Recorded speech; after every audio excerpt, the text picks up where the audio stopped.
Je vais aborder avec vous le processus de la fécondation in vitro. C'est un parcours souvent empreint d'espoir, mais aussi de doute, de peur et de fatigue émotionnelle. Pour de nombreux couples, ce chemin vers la parentalité peut sembler long et semé d'embûches. Prendre le temps de reconnaître et d'accueillir ses émotions est une étape essentielle pour traverser cette expérience avec douceur et bienveillance envers soi-même. Quelles peuvent être les difficultés que rencontrent les couples lors d'une fécondation in vitro et ceux sur lesquels je peux vous accompagner? Il y a parfois de l'attente, de l'incertitude, avec une impossibilité de contrôler le résultat, ce qui peut générer beaucoup de stress. Il peut y avoir une pression sociale, familiale. Les questions ou les attentes de l'entourage peuvent être lourdes parfois à porter. Une fatigue physique. Les traitements hormonaux et les examens médicaux sont éprouvants. Une fatigue émotionnelle qui est composée de montagnes russes émotionnelles. Parfois un sentiment de culpabilité ou de honte. Certains parents peuvent ressentir de la culpabilité, de la honte à se sentir en quelque sorte différent. Le couple peut être fragilisé dans sa relation. On peut parfois ressentir un sentiment d'isolement, même si on est entouré. Il y a souvent la peur de l'échec, la crainte que la FIV ne fonctionne pas, peut être vraiment envahissante. La gestion du temps, avec tous ces rendez-vous médicaux qui bouleversent le quotidien. Faire le deuil d'avoir un enfant de manière naturelle. Accepter ce parcours médicalisé peut être douloureux. Beaucoup de femmes ont de la difficulté à se faire confiance et à avoir confiance en la capacité de leur corps à pouvoir atteindre leur objectif. Ce ne sont que quelques exemples de ce que les couples peuvent rencontrer comme difficultés. Alors, avec les techniques que j'utilise, comment je peux vous accompagner ? L'hypnose peut par exemple permettre d'apaiser l'anxiété, de renforcer la confiance en soi, en son corps et d'accompagner tout le processus de la FIV.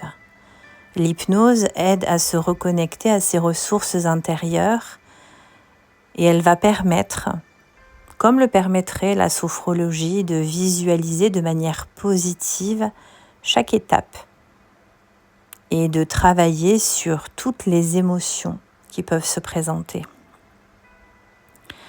La sophrologie, grâce à la respiration, la relaxation et la visualisation, offre un espace pour relâcher les tensions, retrouver un équilibre émotionnel et se préparer mentalement aux différentes étapes de la FIV. L'EFT, qui est une technique de libération émotionnelle, aide à apaiser par exemple les peurs, les croyances limitantes, peut-être certains souvenirs douloureux, en travaillant sur des points d'acupuncture tout en verbalisant ses ressentis. L'hypnose permet également de travailler les peurs, les croyances limitantes.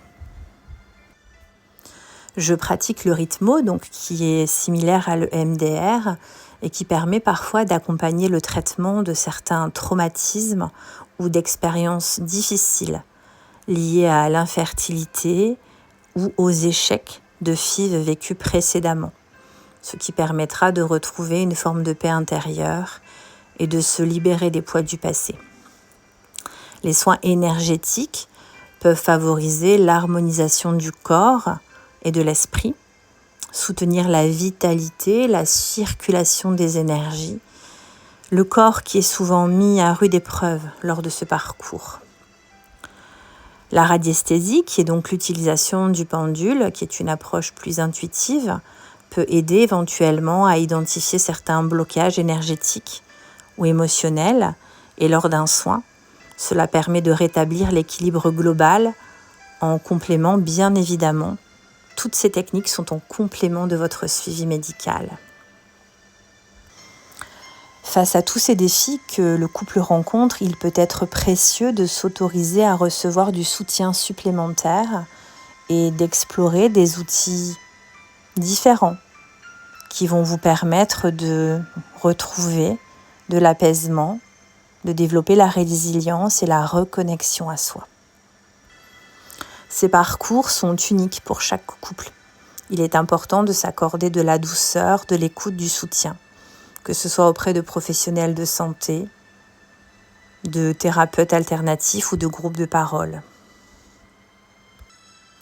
Les approches complémentaires ne remplacent en aucun cas le suivi médical, mais elles peuvent offrir un espace de réconfort, d'apaisement, pour traverser ce parcours avec plus de sérénité et de confiance.